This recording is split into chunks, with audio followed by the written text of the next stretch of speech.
sainteté. L'univers crie sa majesté. Bonjour à vous, téléspectateurs du monde entier. Vous êtes bénis au nom de Jésus. Si vous regardez cette émission, ça veut dire que Dieu a quelque chose à dire. Vous êtes connectés sur Zoé Channel. Ça veut dire que la vie est chez vous. La vie de Dieu, la vie même de Dieu, c'est le Zoé. Et lorsque la vie de Dieu est quelque part, toute la mort est bannie. Alors, en ce jour, nous allons parler d'un thème très important. Nous allons parler du semeur. Nous allons parler de la semence et nous allons parler du cœur des hommes. C'est très important que vous sachiez qu'il y a la semence, il y a le semeur et il y a la terre qu'il faut. Alors j'ai intitulé ce message le semeur, la semence et le cœur des hommes. Dans Matthieu chapitre 13, la Bible dit: ce même jour, Jésus sortit de la maison et s'assit au bord de la mer. Une foule s'étant assemblée près de lui, il monta dans une barque et il s'assit. Toute la foule se tenait sur le rivage. Il leur parla en parabole sur beaucoup de choses et il dit: un semeur sortit pour semer.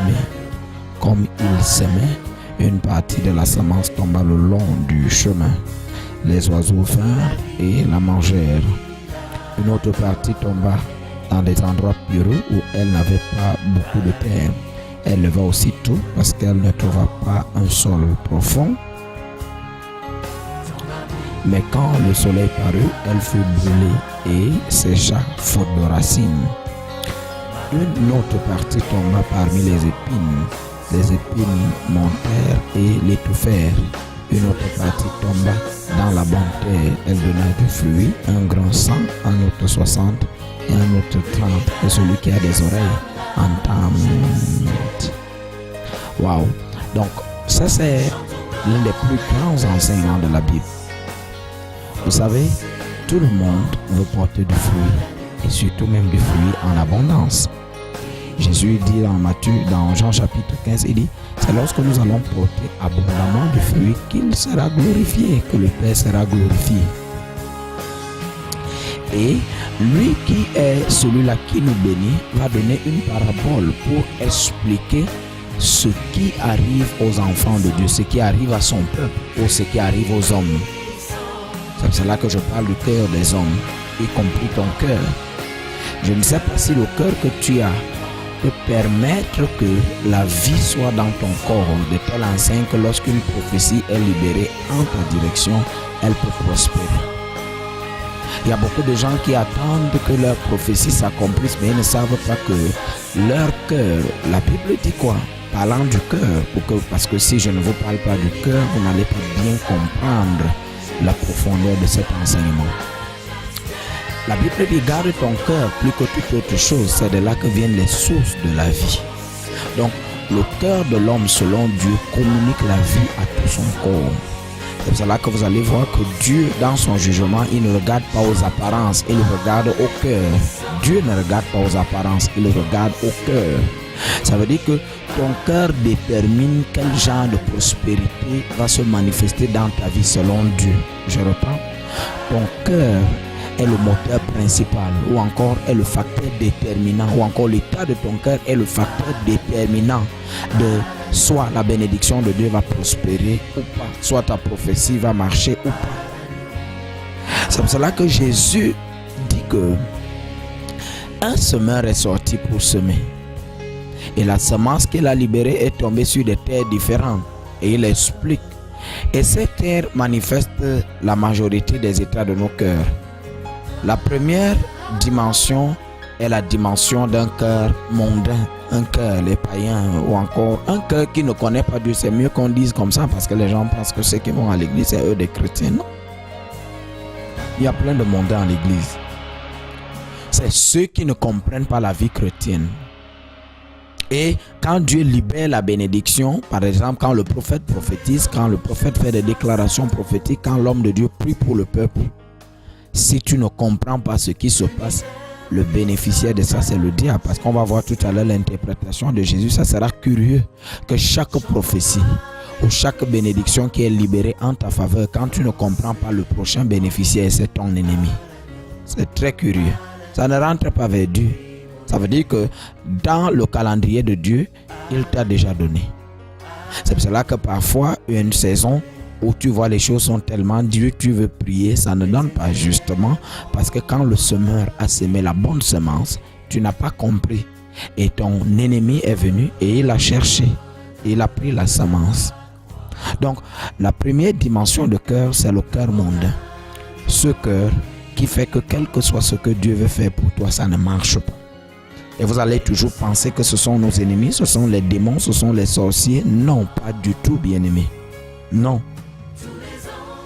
Quel est le genre de terre que tu as? Il dit qu'une autre terre, il y avait les pierres. C'est un cœur qui est légèrement converti, qui a la lumière, mais qui n'est pas brisé.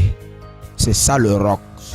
Lorsque ton cœur a encore le roc et que Dieu n'a pas encore brisé ton cœur, donc le premier cœur, c'est le cœur mondain, où il est totalement vide. C'est-à-dire, c'est un cœur que tout ce que tu peux dire de la part de Dieu, il ne comprend rien. Il ne comprend, tu ne comprends. C'est-à-dire, tu ne comprends rien. Mais il y a des chrétiens qui ont déjà une légère lumière, mais il y a encore la pierre en eux. Ça veut dire qu'ils sont légèrement chrétiens. C'est pour cela que leur fruit est petit et il n'est pas permanent. Il est petit, mais il n'est pas permanent. C'est le cœur qui a la pierre. C'est un cœur, quelqu'un est né de nouveau, mais il n'est pas encore brisé.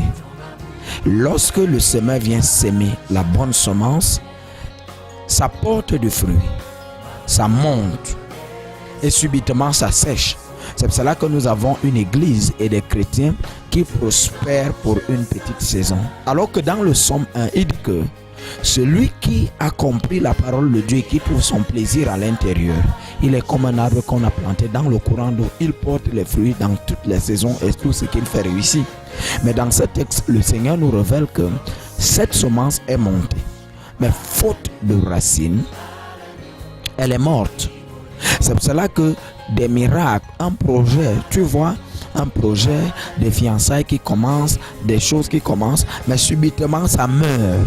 Parce qu'il manque de racines dans ce que Dieu a envoyé. La majorité de fois, ce n'est pas que ce n'est pas la volonté de Dieu. Vu que le semeur sème la bonne semence.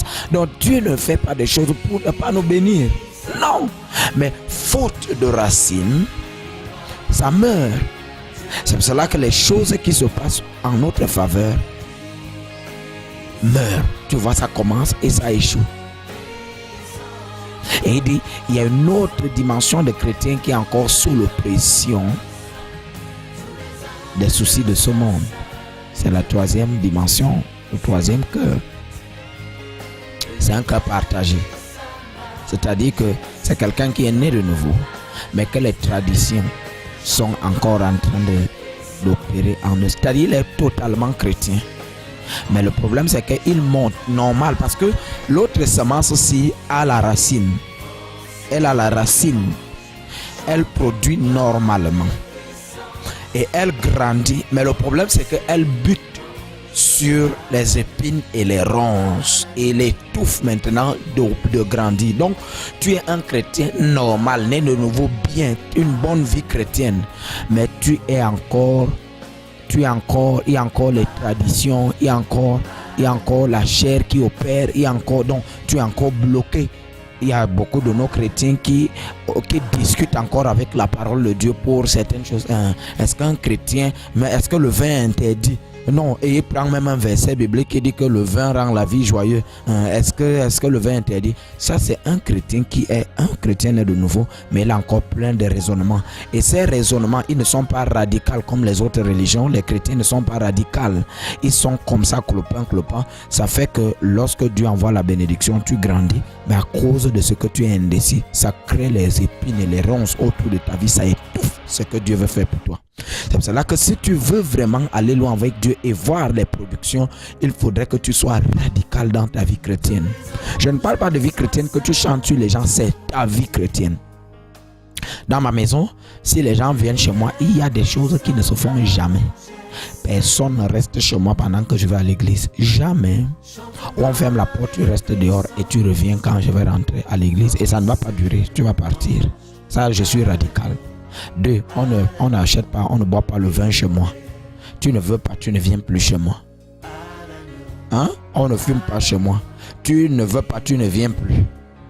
Ce n'est pas que je n'ai pas l'amour pour ces gens, j'intercède pour ma famille.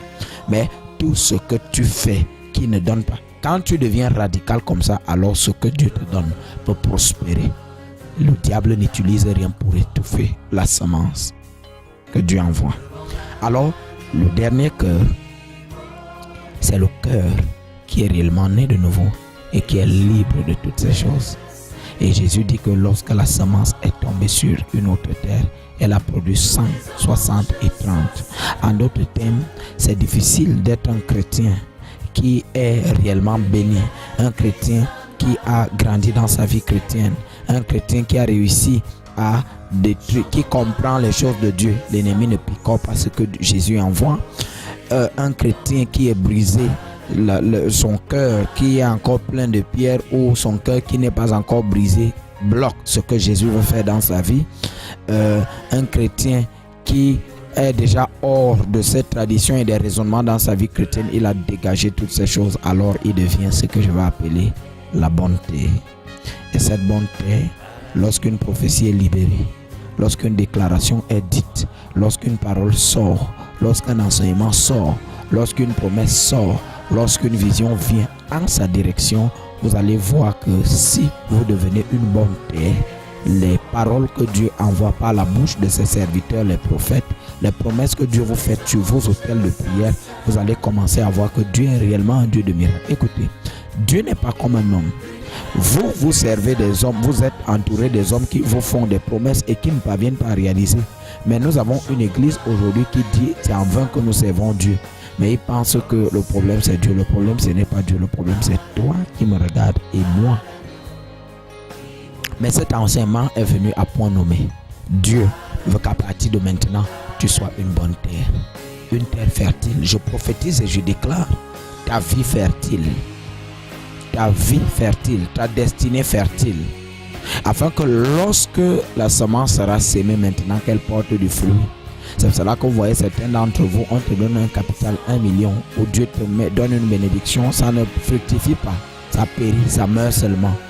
L'ennemi a tout. Je ne sais pas ce que les oiseaux de proie ont picoré dans ta vie parce que tu n'as pas compris. Tu peux encore retrouver ça. Je ne sais pas ce qui est mort dans tes mains à partir de maintenant. La vie de Dieu opère en toi. Et ce que Dieu a pour toi va porter du fruit. Je vais conclure. Et Jésus dit, waouh, il dit, oh, vous donc écoutez ce que signifie la parabole du semeur. Lorsque l'homme écoute la parole du royaume et ne la comprend pas, le malin vient et enlève ce qui a été semé dans son cœur. Waouh! Cet homme est celui qui a reçu la semence le long du chemin. Celui qui a reçu la semence dans les endroits pierreux, c'est celui qui entend la parole et la reçoit aussitôt avec joie. Mais il n'a pas de racine en lui-même, il manque de persistance et dès que survient la tribulation ou une persécution à cause de la parole, il en trouve une occasion de chute. Celui qui a reçu la semence parmi les épines, c'est celui qui entend la parole, mais en qui les soucis du siècle et la séduction des richesses étouffent cette parole et la rendent infructueuse. Celui qui a reçu la semence sur la bonne terre, c'est celui qui entend la parole et la comprend. Il porte du fruit, un grain, 100, un autre 60 et un autre 30. Et là, vous allez expérimenter une vie telle que chaque fois que Dieu fait une promesse, tu vas toujours voir qu'il y a eu quelque chose qui s'est passé et que ta vie a bougé d'un pas. C'était le semeur, la semence et le cœur des hommes. Le semeur, c'est Dieu lui-même. La semence, c'est sa parole. Ce sont les prophéties, ce sont ses promesses. Et la terre, c'est toi et moi. Et c'est l'état de ton cœur qui détermine quel genre de terre tu es. Si tu me demandes, prophète de la montagne, est-ce que tu peux me révéler quel est le genre de terre que je suis? Regarde ton cœur, tu peux voir exactement quelle terre tu es. Sois fertile et porte du fruit en abondance au nom de Jésus-Christ. Dis un amen comme le tonnerre.